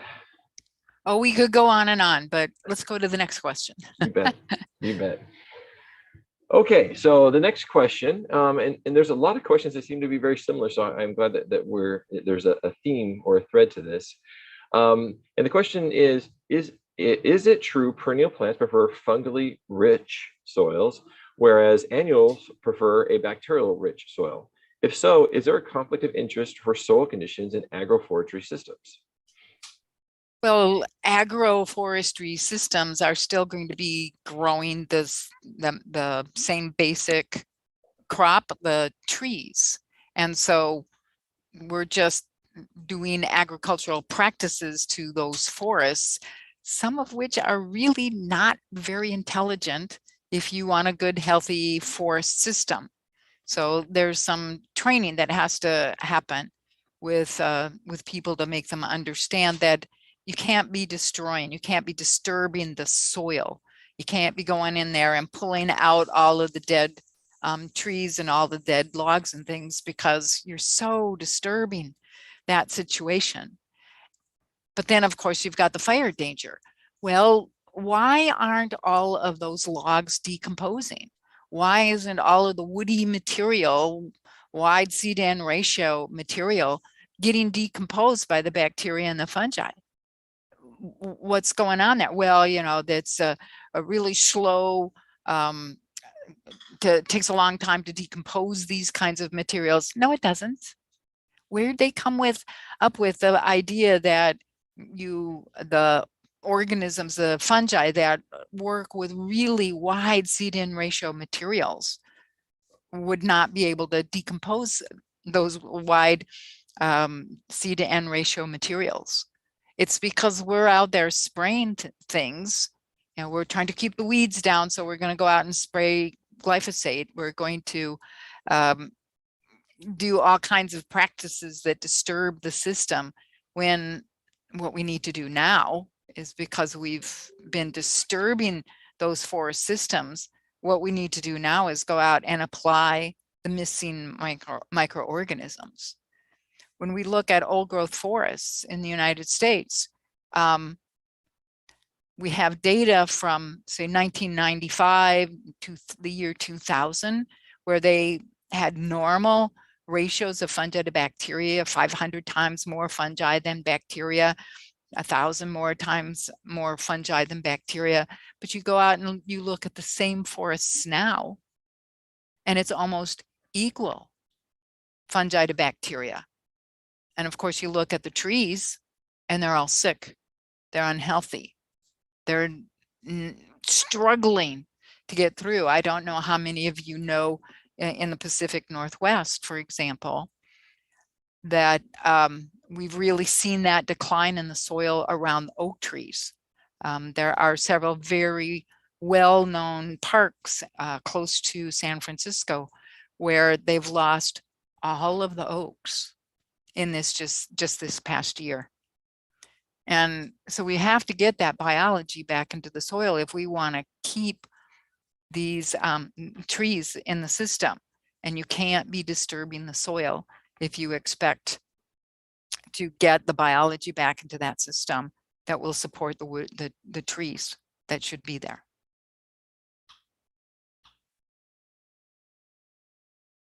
I guess I would just like to pick up on one aspect, going back to the slide I mentioned, biodiversity. I didn't use this term, but I think about it all the time. It's patchiness, right? In a landscape, you want a patchy set of ecosystems. In the soil, even though it's on a different scale, you want patchiness in the soil. Areas where, because there's trees there and because you created a more fungally rich compost, you get this proliferation of fungi in that area, but right next to it in a forest system might be a patch that's more bacteria dominated and it has different plants in it. And so we're not trying to make it all the same. And in an agroforestry system, you're very intentionally setting up these different kinds of plants. And so your compost piles might have different objectives, right? You might make an amendment, a liquid amendment, to spray on those trees that's very different from the one you would spray on the nearby grass, because that patchiness is part of biodiversity. Good point, Anna. Excellent point. Thank you. Okay, anything else you guys want to add to this question? I think Elaine and Adam nailed it out of the park. All right. Let's move to the next question, Adam. This one's from Derek, and the question is, how do fungi respond to compaction? Raindrops, tillage, and driving on soil contribute to compaction. Are you able to speak to relative contribution to overall compaction? So fungi and compaction. I'll go ahead and start with this one. For sure, I mean, compaction is definitely an issue, and fungi, again, are going to be good allies for us to be able to help reduce those compaction issues, because they are the ones that help us create those macro aggregates that allow for us to create that soil structure to get the pore space. And they also will help with the chemistry. Adam talked about the biology being kind of the keystone to the physical and the chemical. That's for sure. They they are going to impact both of those properties of soil. And so fungi can be great allies for us to one, change the chemistry in the soil to help flocculate our soils. And that, again, it's just going to set the right balance of certain nutrients so that the clay platelets, repel each other versus actually stack upon each other. And then creating that structure in the soil to allow for the aerobicness to be able to, keep that ability of water holding capacity inside the soil. And again, reducing compaction in that sense as well. Now, challenge you run into, you till, you may decompact for a very short period of time frame, but you've just destroyed all of that structure, and that soil will compact through raindrops and driving on the soil. And if you keep on tilling, you're going to lose that soil structure, and this can be really hard, I think, for those fungal communities to rebuild back into that, because you're starting again from a compacted environment. So, anybody else want to add to that? Yeah, it's like you said, it's just about the structure, right? We need to really pay attention in the process of how each event or action is affected this soil structure, and reapply what we need to help heal that structure, put back in place, put the biology back in place. So it's always this detective job, right? Really pay attention to what nature is telling us, how each action or rain or storm or whatever is affecting your area. But Brian, you summarized very, very good. Thank you. Yeah, and there's one more term that goes with compaction. I'm not sure I heard, which was the plow pan. Mhm. Yeah, so if you have tilled previously many times, you'll tend to get, however deep your implement went, right under where it was chopping up the soil. That's where you tend to get a pan, a crust of really compacted soil. And just under that is often a really anaerobic soil environment where a lot of nasty pathogens might be building up. And so sometimes we advocate for the last tillage event, right? That you go in with something that can rip really deeply, like a keyline plow, maybe disturb the top of the soil as little as possible, but have something that goes down to where that plow pen is, tears it apart, and then get the biology in there right away so that it can start to change that environment, like you mentioned, Brian. And then that plow pan won't reform there, hopefully. If you have enough roots in the soil, enough fungi in the soil, that structure will continue to come back, and you'll have a sponge. We had someone in chat talking about that they've been inundated with lots of rain. But if you have a spongy soil, that rain is not a problem. It's going to soak deeper and deeper and deeper. There's not going to be layers of compaction for it to hit and pool up on. Yep. And one of the things to always remember is if you're getting things physically fluffed back up, you have to immediately get the biology back in there as well. And then as rapidly as possible, you want to have plants in that system that will intercept the raindrops falling from clouds, because the most compacting thing probably in most people instances is going to be that raindrop smacking into the soil surface and causing compaction somewhere around 4 to 6 centimeters. So you may have slightly different things, but please monitor constantly to see if things are coming along as they should be. And if they're not, get out there with another application of the right biology. And may I just like dare to say that we have to sometimes put ourselves under the microbe perspective, right? Because raindrop for us is nothing, for these tiny little creatures is everything. It's like a tsunami. So put ourselves under their perspective to oversee the actions as well. Yeah. Okay. Anything else, folks, you want to add? All right. I think we got this one done. All right. Next question is from Kathy. And Kathy asks, how long will fungi and other microorganisms survive after the soil has been tilled and left barren? And how long will it take for a new colony to establish itself naturally on tilled soil? Anyone want to take that one? Oh boy. Yeah. How long will fungi and other microorganisms survive? after the soil's been tilled?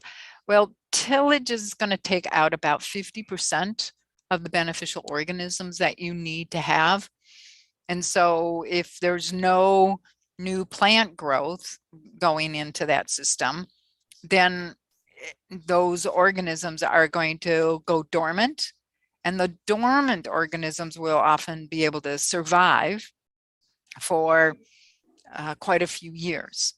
So hopefully you would get at least the things that would come in and establish. You would get the weedy species, all those wonderful thistles and things. And so food starts being put back into the system. It's just that it's food for the wrong critters.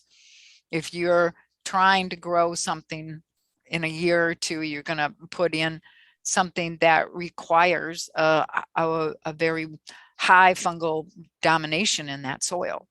So how long will it take for a new colony to establish itself? Depends on how big the area was that was damaged.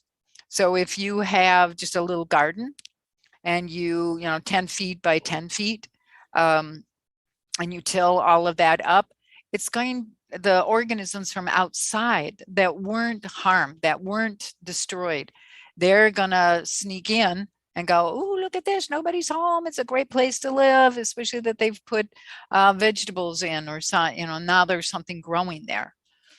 If you disturb a larger size, and these are experiments that we did in the peninsula in Washington State, in some of the mature forest systems there, where they would clear cut 10 acres.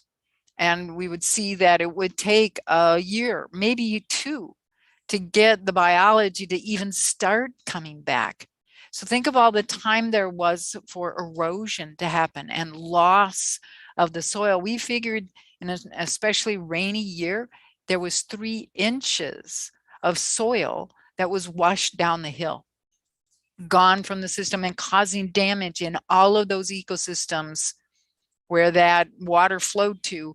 It was going to be harmed by the erosion that was happening in that area that wasn't fixed in any way after it was clear cut. Go out an even larger, even bigger clear cut, a mile or 2 across, and there are places where the only plants that are growing in those soils in the center of that disturbance are still the same weeds. There's been no recovery at all. And something like, gosh, the last time I got to add on the years since I was working on that system, probably about 40 years, where it's still in a weed situation and it hasn't improved at all. So everything depends on those organisms coming back. What's bringing them back? Well, if that animal, the bird's got to fly 2 miles to the center, if the deer have to traipse over out in the middle of a clear cut, there's no way. They're not going to be there. So it's kind of critical for us to get these organisms back into the system. Yeah, I think of an analogy of, like a natural disaster from a human standpoint. A very small disaster, it's very localized. It was probably much faster to recover because there's a lot of infrastructure around to help, rebuild that environment. But if you have a massive natural disaster that impacts a huge swath of land or area, it takes a while to be able to try to rebuild in that. And if you don't put any investment into it, any energy to try to improve the system, it may take a very long time for the roads and the buildings and everything else to kind of get rebuilt back up. But if there's a lot of investment where we're intensively going back in there and trying to rebuild, it will happen at a much faster standpoint. So hopefully that analogy made sense. Totally. Yeah. All right, panelists, anything else you guys want to add?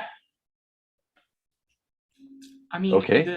The question about natural reestablishment, I know that with arbuscular mycorrhizal fungi, which is what I've primarily researched, that the spores for those can blow around in the air.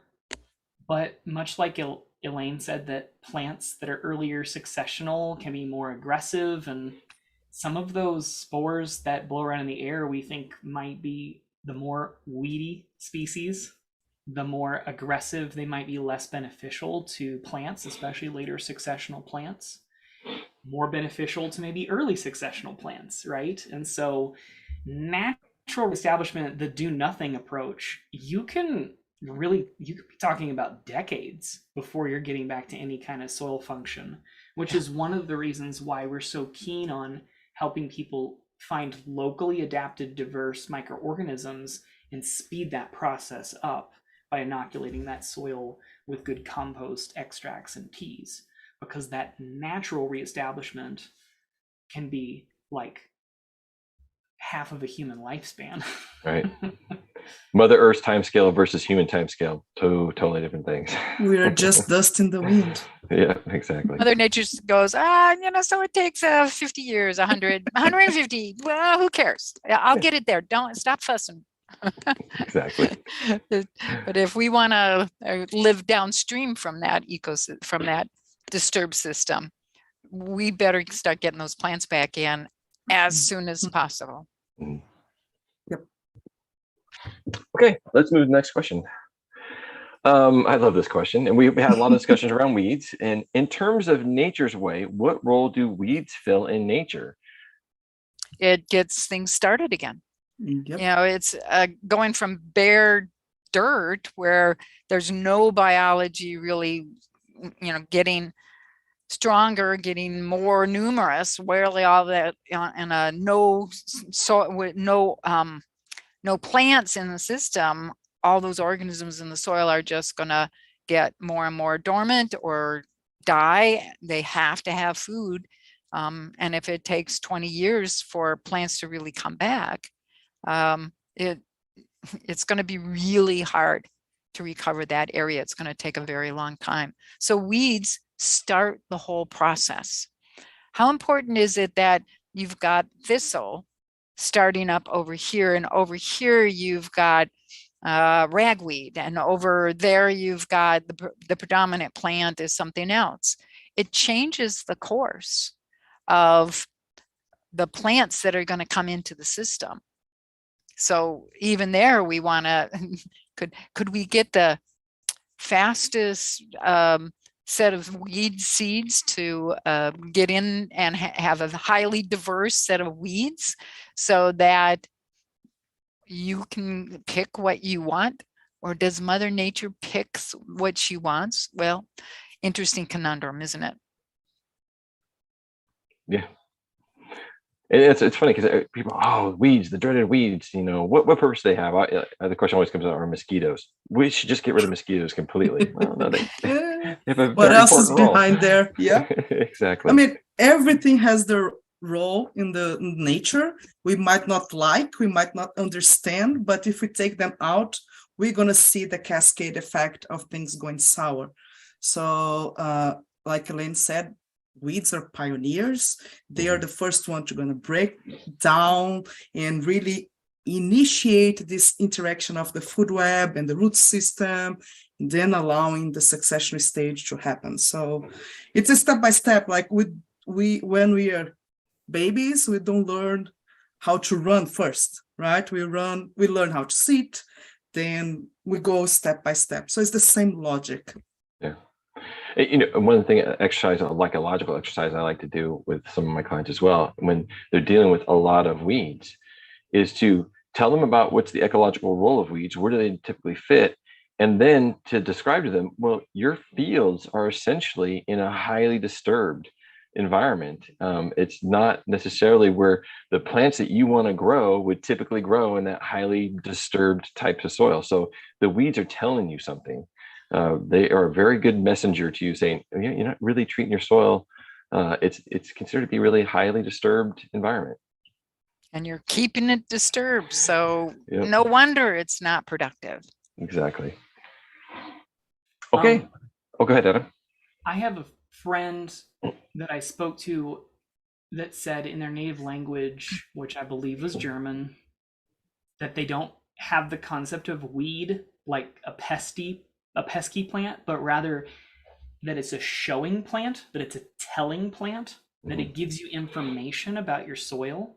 That's really interesting to me. And I think a lot of this indigenous cultural knowledge is on the cusp of being lost around the world in different systems. And because of the biases of the scientific worldview, which is great for many things, don't get me wrong, but because of the reduction focused bias and all, that it's sort of like, well, good, what good was that anyway? It wasn't done through a scientific peer-reviewed paper. And I'm like, no, there's deep wisdom. There's deep wisdom that's there, where people have noticed that certain plants grow on this soil when we can't get it to grow this crop. And, you know, it might be that those plants indicate that there's not enough iron in that patch of soil, or that it's not bioavailable to plants, right? Is really what we're saying. So weeds have the potential to be more than just an ecological role that they fill, but we can have a relationship with the weedy plants as well, right? Now, I get it. We don't want to let the weeds take over and destroy all of our yield capacity in an area, but there's something about bringing these different lenses together to say, what is this weed telling me?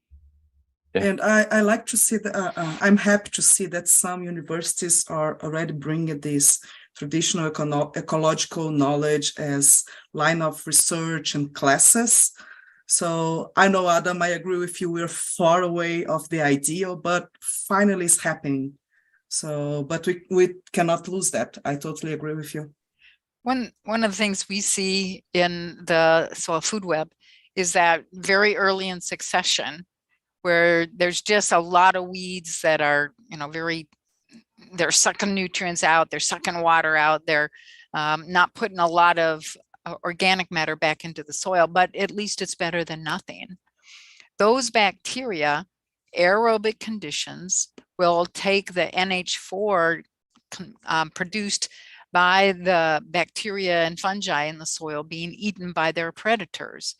And those bacteria, the aerobic bacteria, those very early successional individuals or kinds of species, will convert all of the NH4 into NO3. Weeds require nitrate, and there's a set of papers out of the University of, I think it's Tokyo in Japan, and it's on our reference list. If you take the FC classes, you get the manual with the references, and you can access those papers and read them yourself about this ratio of ammonium to nitrate. And so as the bacteria have to now start sharing a little bit more with the fungi, because of the cellulose that's been produced by those weeds. And finally, the fungi will overcome that limitation. And when the fungi get going, they'll drop the pH down to 6.5, 6, so definitely further down that, and the nitrifying bacteria can tolerate. And so NH4 starts becoming an important component of that soil that's doing work in the soil. So as time goes on, the mechanism for why we go from just bacteria and plants, very early successional plants that require just nitrate. And then finally, fungi come in, and now they start competing with those bacteria. And so the weedy species die off because the high level of NH4 in the soil prevents those weeds from being able to compete, because they cannot take up, the weeds can't take up the NH4.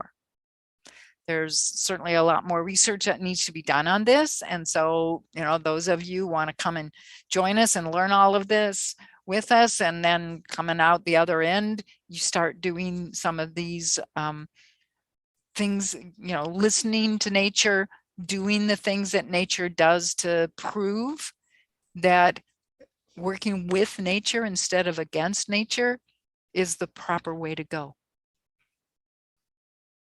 Well said, Elaine. All right, Adam, let's move to the next question.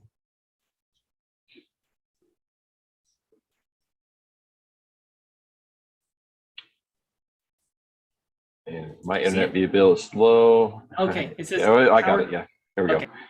go. The question is from Thomas. How are current droughts through the Midwest affecting agricultural soil health and fungi growth?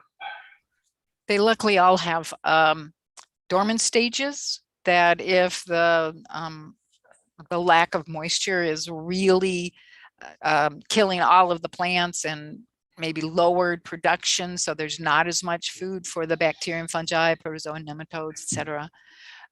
They're not going to be killed. They're not going to be done away with. They will hang out. Some bacteria and fungi don't have very long lasting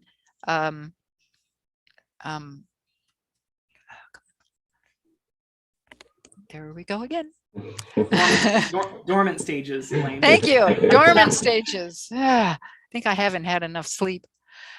So those dormant stages, but as soon as the water comes back, or as soon as you start putting the compost teas back out, the exudates going into the soil, those guys wake up and start doing the proper things to rebuild soil structure, to hold water in the structure of the soil. So we really need to do that. You go back in history and you look at some of the data about water and how much rainfall they've had, and we're calling these terrible droughts when 100 years ago it wasn't a drought if you got that really low amount of rainfall. That's not a drought. Back then, why is it a drought now? Because we've destroyed the structure in our soils. We aren't farming on soil, we're farming on dirt. And so this huge difference between then and now. And it just goes hand in hand with all of the other problems. We've done this to ourselves. Get the fungi back there. For me, there's a resiliency aspect to the work that we do. One of the things that we're always trying to help our farmers with is how do we reduce their input costs and make them more productive and all the other kind of things. But I also think one of the really true benefits of establishing a good soil food web and a functioning ecosystem is the resiliency. The bookends of issues where you have too little water or too much water. Those soils have the ability to either too much water, absorb that water, don't cause erosion and have all the runoff. Too little water, well, we're holding on to that water for a much longer period of time frame from that dirt, from that soil that has no structure. And so the farmers themselves have a resiliency battery kind of built into their operation, which is really, really huge. All right, panelists, anything else you guys want to add?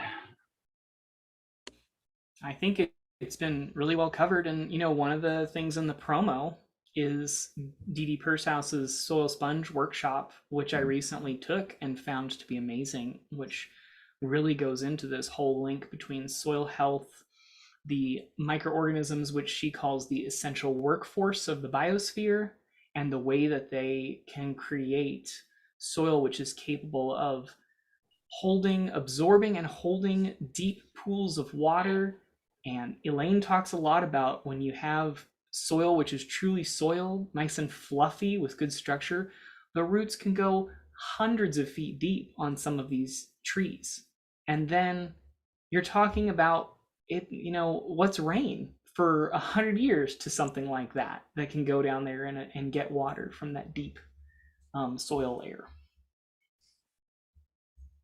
All right, let's move to the next question. This question's from Nicola, and the question is, regarding killing off fungi due to tilling and chemicals, would there not be fungal spores in the damaged soil that would regenerate when conditions are more favorable rather than having to make their way back from afar? I think we kind of answered part of this question, but I think there's also kind of a deeper exploration to this as well. Panelists, anything you guys want to add?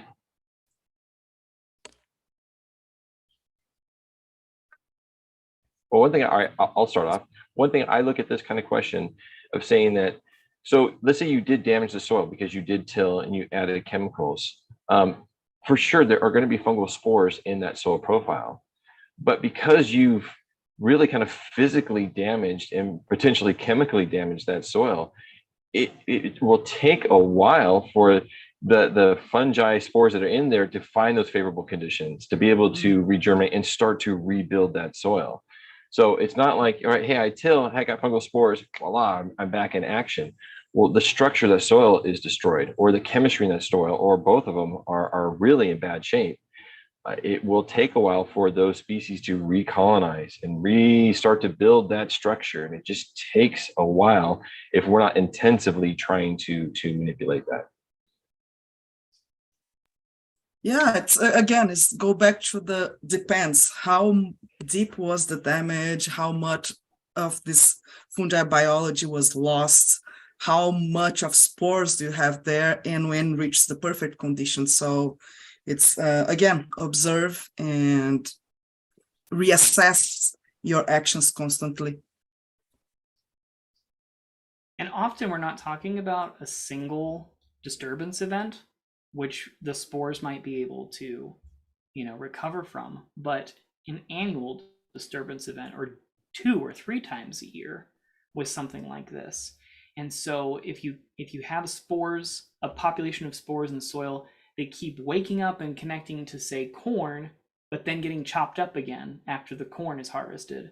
How long does it take before you have depleted the spore population because the organisms aren't able to recreate, to reproduce, right? It takes a while for the fungi themselves to have the resources to establish themselves and to really be in a reproductive phase. So in Eastern Zambia, I did some research among different farming styles, even things like agroforestry and conservation agriculture, but those had been taught to these villagers relatively recently, and the historic damage from tillage and fallow and fertilization, when I went in and assessed the fungal biomass, comparing it to like a local nearby grassland, it was still half the level of biomass.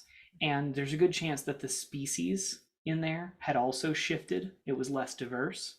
And so, and that's one of the papers. I'm sorry, I don't have access to my Google profile link that somebody asked for, because I can't leave this screen just yet. But one of my papers was in Zambia, and it showed that there was deep damage from historically, that even when they started farming in a better way, the soils had not recovered yet. Yeah, Cool. I mean, I deal with a lot of agricultural systems that are severely damaged. I mean, this is multi-generational potentially, where they've been tilling, adding chemicals, both fertilizers and herbicides and sterilants and so forth. And you look at that soil, I mean, there is no structure. The organic matter is down into 0.2, 0.3% organic matter in the soil. Should we call that dirt and not soil? Exactly, really. It is dirt. And there's just, it's not a favorable condition for the organisms that we want to live, to thrive in that system.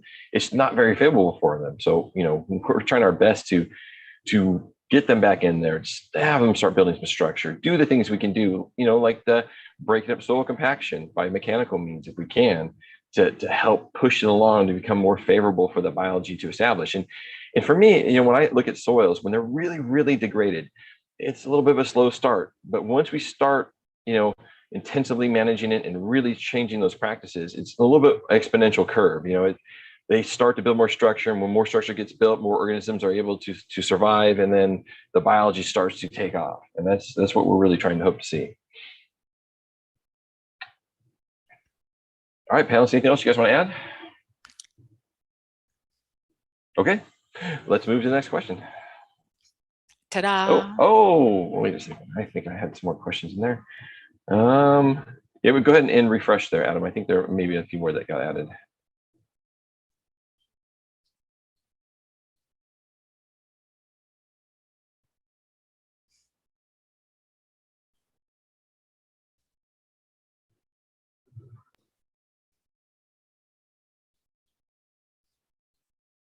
All right, I think you could go back up. I think there's a few more just previous to that.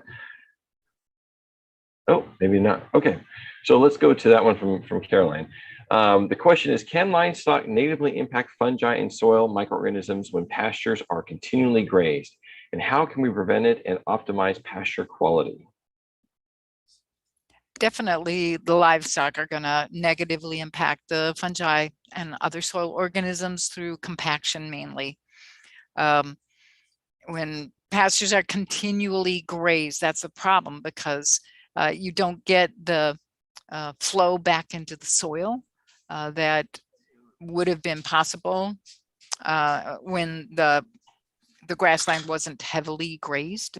And that's why having the rotations of the livestock on the farm is a really good idea. And you want to see that the plants have recovered back to some level where you know that they can, those plants can tolerate that disturbance of being grazed once again.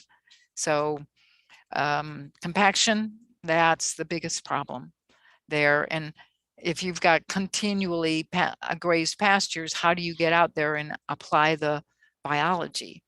We do have, we've done some work in Australia, quite a fair amount of work in Australia, where we actually dropped bales of hay that we had soaked in compost tea. And so when the animals came over to eat the plant material that was dropped in their field, all of their hooves got covered with this really good biology up to the knee. They got covered in this really good biology. And of course, their mouths, and cows are not very tidy eaters. They spread it far and wide. And we could see that over time, the kind of the circle that where we dropped the hay bales, as you went out from that, the best response, the best recovery come springtime was in the center of those hay bales, and then went down markedly as you went away from the center. And then where all of the animals had walked away from that center, or they returned and they walked away as they went over the several days that those hay bales were still present, they spread that biology, and we could show where all of those trails that the animals were following were in that pasture. So clearly lacking a whole set of those microorganisms in their pasture systems. And the only way to get back that kind of growth response was to get the organisms back into the soil. Yeah, for me, I look at pasture land, and it just in any agricultural system is you need to really review your management practices. And as Elaine was mentioning, your grazing practices are a huge determinant as far as the health of that particular pasture that you're going to have, and stocking densities too, making sure that you're not running too many animals on a land that can't support that. I know Adam and I, I did a talk at a local grazing group, and we went out and walked some of these pasture lands, and they were fabulous. Their management practices were really good as far as how they were moving their animals about in that system. And you could just tell the diversity of grasses and forbs and all the plants that were growing in that system. And the amount of growth response was tremendous. And that really, I think, spoke to the management practices that particular rancher had. Yeah, one of our recent consultant graduated, my student, Kevin Krause. His final project was exactly that. He combined the soil food web approach plus management and rotation on grazing the areas, and the results are impressive. So if you want to get a hold of him as well, he's on our website, so don't feel shy to chime in and message him. Sure. We need to get all of his data and put it into Yes. the case study, and then let's. We are working on that. Yep. Great, perfect. Okay, let's move to another question. And this will probably be our last question. It depends on how fast we answer it, but let's take a look at this one. This one's from Craig. And Craig says, given that mycorrhizae fungi are so important for most plants and the relationship with plant roots is only established with live mycorrhizae, how does compost help? I would have thought that most fungi in compost is saprophytic.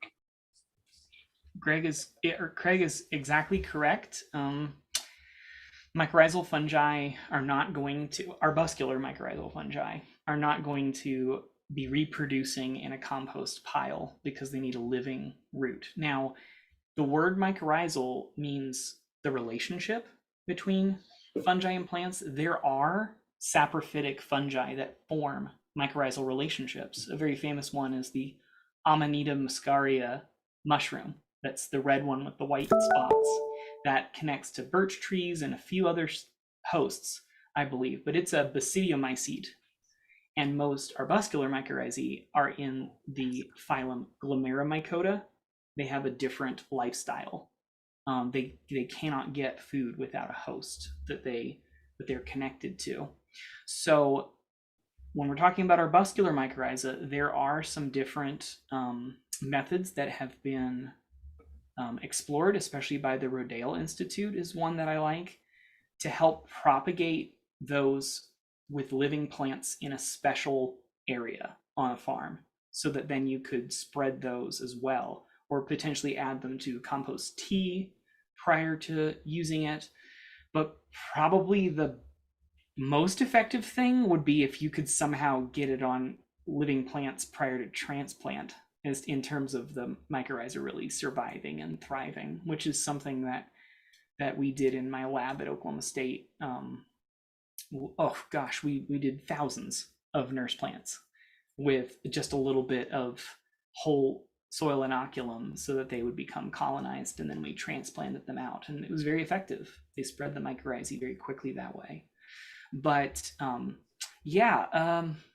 keep your eyes peeled for the second part of a blog that I'm writing on mycorrhizal fungi, where I want to go more into these other application methods that are an alternative to just buying these commercial products that I don't really believe in.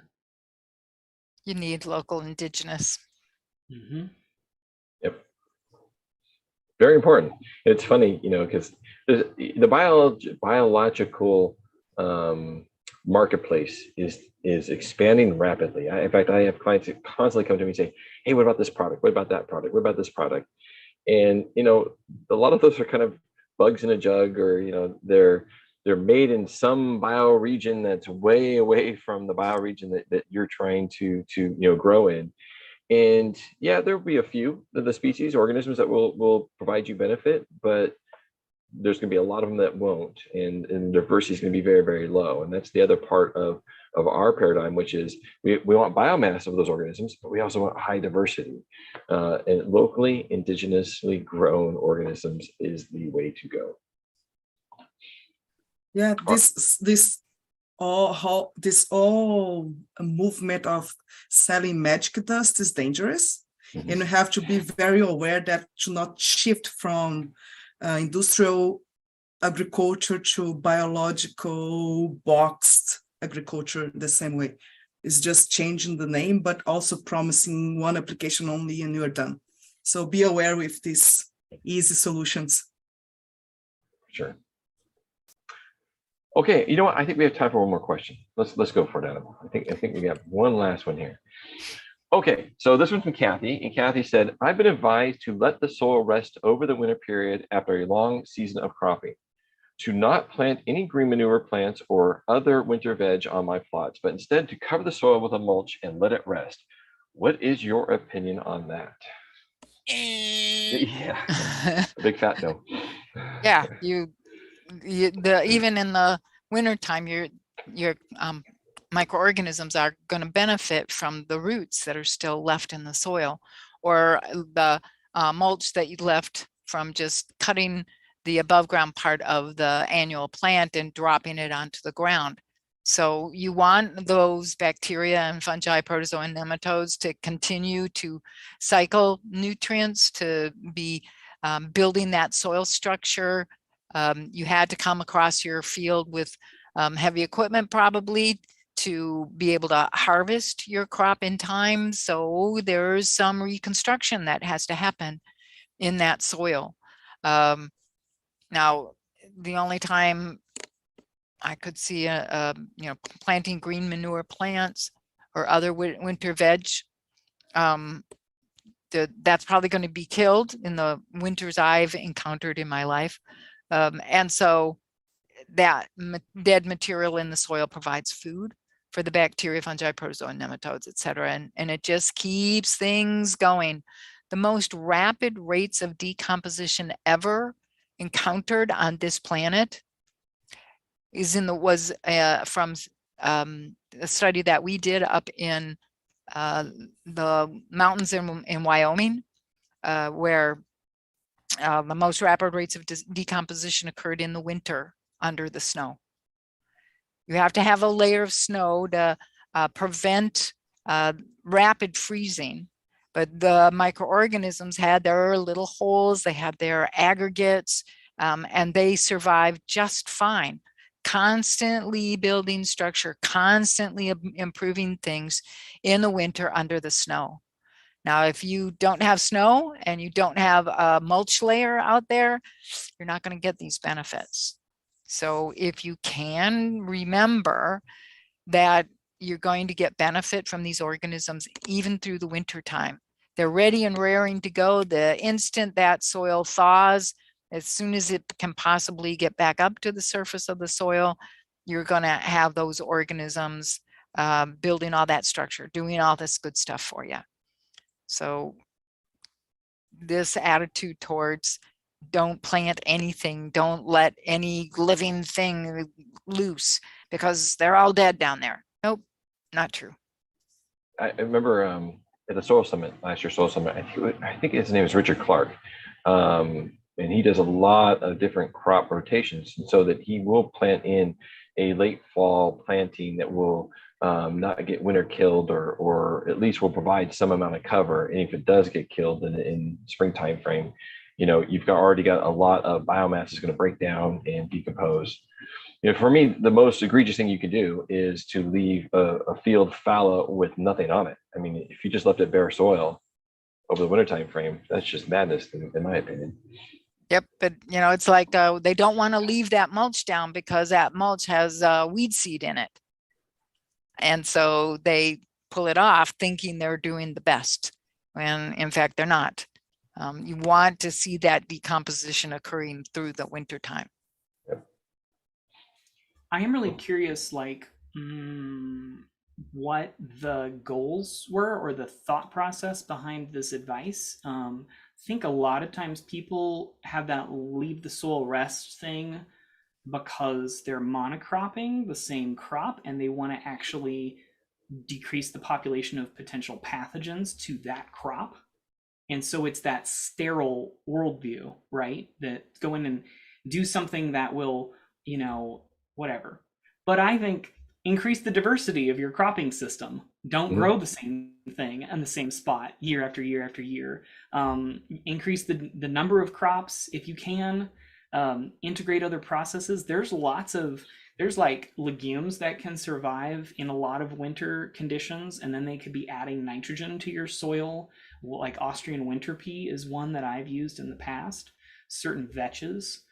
In my garden system over winter, I got some oats growing, and all of that is like ultimately we and the microbes, most of them, and most of the animals in this world, ultimately we're all eating sunlight, right? That the plants have fixed for us into sugars and other carbohydrates.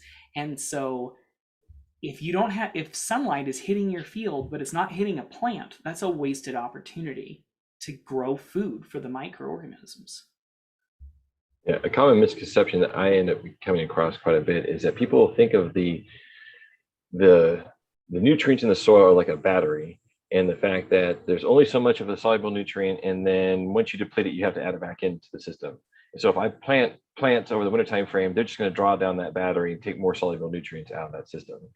And it gets all the time too in, like planting understory plants in orchards or vineyards and things like that. Oh, they're just going to steal the nutrients away from those plants. And unfortunately, that's a very wrong way to look at it. The plants are going to feed the microbes, which are going to continue to keep on unlocking the nutrients that are in that soil. It's not like you're drawing down a battery. In fact, having a diverse set of species or plants in there are going to drive different types of microorganisms and really allow for you to unlock those nutrients. So it's not a negative, it's actually a really big positive. Okay, panelists, anything else you guys want to add before we close this? Nope. Was All great. right. So let's go ahead and move to the next slide, Adam. And let's talk about webinar 4. So we have one more webinar in our October promotional series. And this is going to be on Thursday, October 27th. And it's going to be talking with soil health experts, people that are consultants and compost producers and lab techs, doing the work out there to help transform those growing systems. And it's a great way to be able to hear from us, the folks that are out there doing that work, and then ask questions. What's it like, the day in the life of being a consultant or something similar to that. So we look forward to seeing you folks on webinar 4. And before we close, I'd like to be able to give some thanks. So we have an amazing support staff. There are a lot of people that are behind the scenes that really, really do a good job at making these webinars seamless. It takes a tremendous amount of work to be able to put these things together. So I'd like to really thank our support staff. And then I really like to thank our panelists today. Your knowledge that you guys are sharing and the experiences that you have to be able to really enlighten and infect minds with this information is fantastic. So thank you, Elaine, Adam, and Carla, for all the work that you guys do. And of course, thank you, Brian, for being the facilitator of everything. And David and Sammy behind the scenes, thank you so much. We couldn't possibly do this without your help. Exactly. All right, everybody. Well, we're going to put this webinar in the books, and we will see you guys in a week from now. Thank you so much for joining us today. See you Bye, next everybody. week. Ciao. Don't forget to click that like button, subscribe to our channel, and ring the notification bell to stay updated with all our new videos.